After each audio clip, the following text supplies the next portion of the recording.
Bacı Noyan.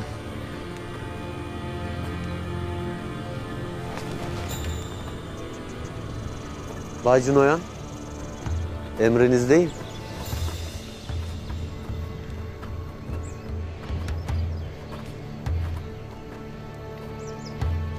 Bizans'a kadar bütün bu topraklar bizim olacak. Efrasya, Erzurum, Malatya, Konya, Alayi, hepsi.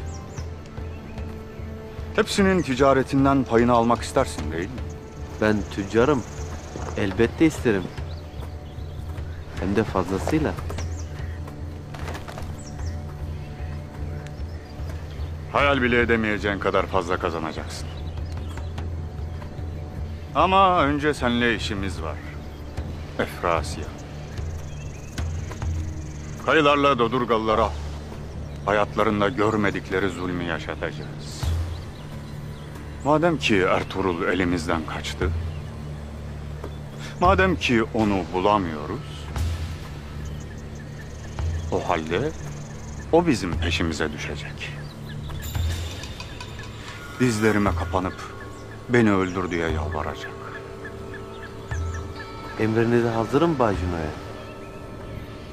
Ögeday'ın ordusu gelene kadar her biri iliklerine kadar Moğol'dan korkacak. Onları bir lokma ekmeğe muhtaç edeceğiz. Evvela onları paraya boğacağız.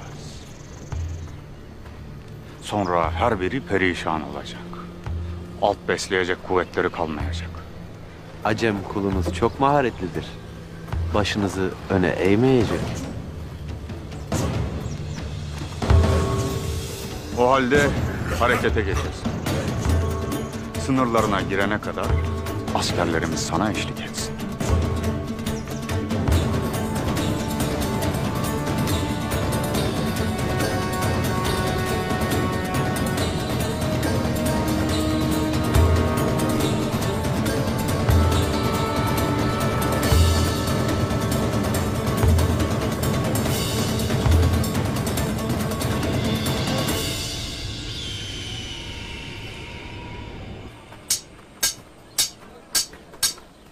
Şimdiye kadar bir iz bulamadık. Bugün de yola çıkın. Dağ, taş ne varsa arayın Kocabaş. Yakaladığınız anda da tepelerine binin. Anlaşıldı mı? Emriniz olur beyim. Eğer yakalarsanız da sakın acımayın. Bir daha obada mesele çıkarmalarına izin vermeyeceğiz.